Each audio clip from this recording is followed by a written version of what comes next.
Bonjour mes amis sur ma chaîne YouTube. Très bien.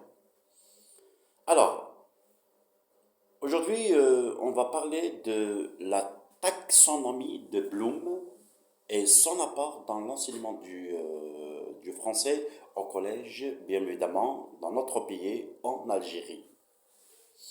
Oui. Dans le système éducatif algérien, notamment au collège, les enseignants de français sont confrontés ce qu'on appelle à une concurrence et un défi majeur. Oui, amener les élèves à développer de réelles compétences linguistiques et non pas seulement à mémoriser les règles. Alors, la taxonomie de Bloom, élaborée en 56, puis révisée en 2001, ouais, propose une sorte de classification, donc une classification hiérarchique par des niveaux cognitifs qui permet d'organiser les apprentissages de façon progressive, du simple, c'est-à-dire du plus simple au plus complexe.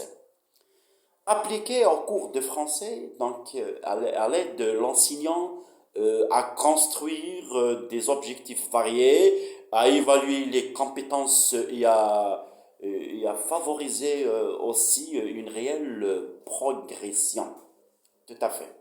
Ainsi, la taxonomie de Bloom constitue un outil essentiel pour améliorer la qualité de l'enseignement-apprentissage du français au collège, beaucoup plus en Algérie. Alors, la taxonomie de Bloom, un cadre pour organiser l'apprentissage. Donc, il distingue au moins 6 niveaux cognitifs. Mémoriser, comprendre, appliquer, analyser, évaluer et créer. Donc, pourquoi cette progression? Parce qu'elle permet à l'enseignant d'éviter, oui, un enseignement limité à la récitation et au copier-coller, encore fréquent dans certains collèges algériens, et d'amener les apprenants à penser, raisonner et produire. Exemple, en classe de deuxième année moyen, on prend par exemple la légende. La légende. 1. Mémoriser. Ici, retenir les caractéristiques de la légende. Héros, merveilleux, valeur, etc. Comprendre. Expliquer avec ces mots le rôle du héros dans une légende étudiée. Appliquer. Compléter un schéma narratif dans une légende kabyle vue en classe. Analyser, comprendre deux légendes et dégager les points communs, moralité, personnage. Très bien. Évaluer, dire laquelle des deux légendes transmet mieux une valeur. Courage, honnêteté et justifier. Créer, inventer sa propre mini-légende en respectant le schéma narratif. Donc, grâce à cette échelle, l'enseignant, peut varier ses objectifs, ses activités et ses évaluations. Deuxième point, l'importance de la taxonomie de Bloom dans le contexte algérien.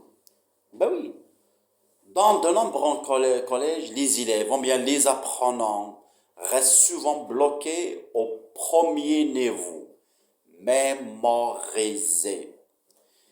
Oui, ils apprennent les définitions par cœur, mais peinent à utiliser dans une tâche.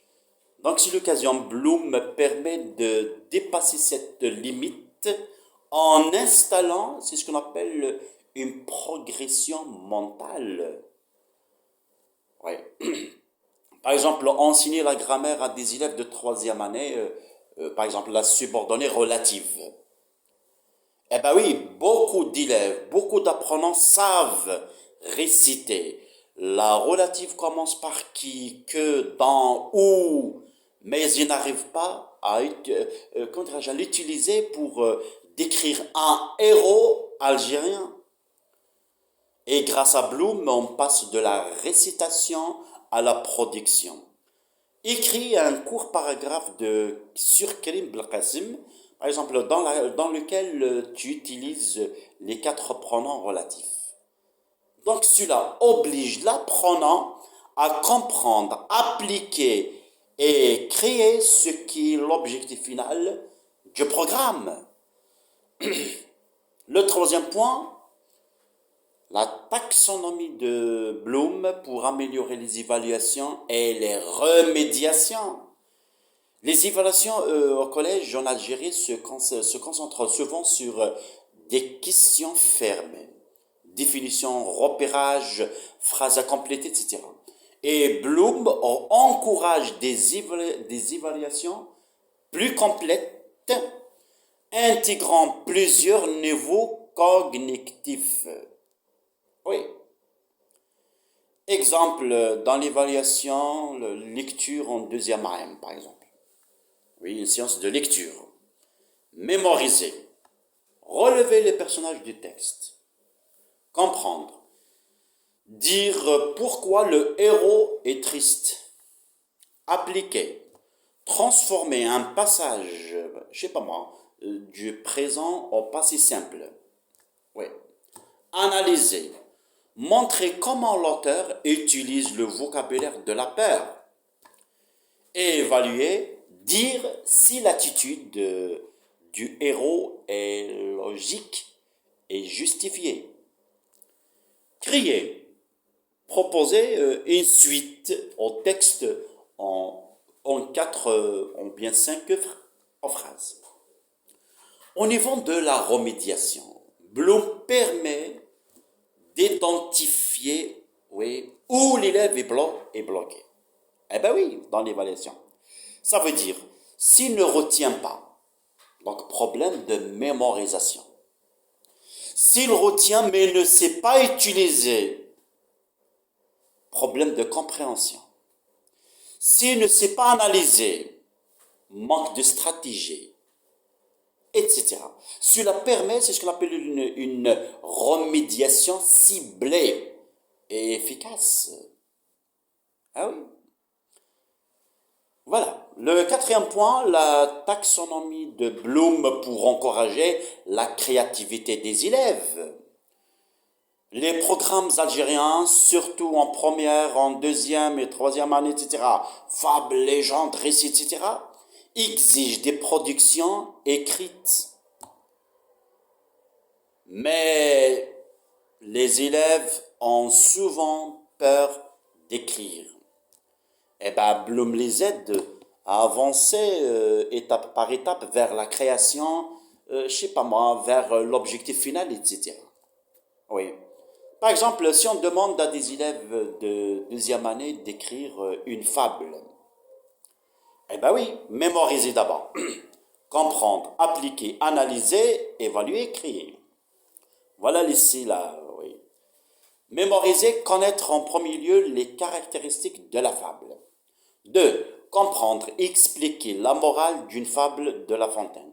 Appliquer, repérer les étapes du récit dans une fable vue en classe. Analyser, comprendre deux fables et voir comment l'auteur critique les défenses humains.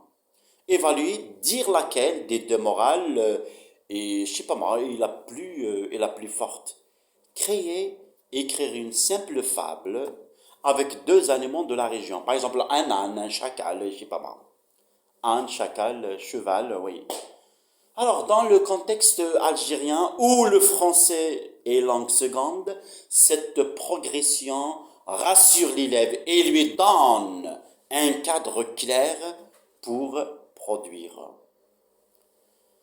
La taxonomie de Bloom constitue un outil, d'après cela, indispensable, purement indispensable pour améliorer l'enseignement du français au collège en Algérie. Elle permet bien évidemment à l'enseignant de structurer ses objectifs variés, les activités, de concevoir des évaluations plus complètes et d'accompagner chaque élève selon son niveau cognitif. Au lieu d'un enseignement basé sur la mémorisation, donc elle encourage la réflexion, l'analyse et la créativité. Oui, compétence essentielle pour maîtriser une langue vivante, le français.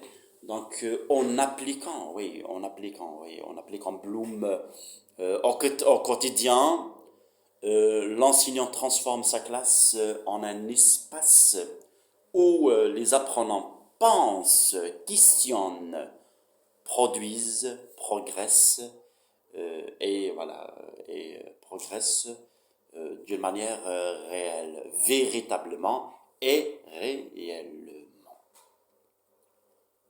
Au revoir, merci beaucoup.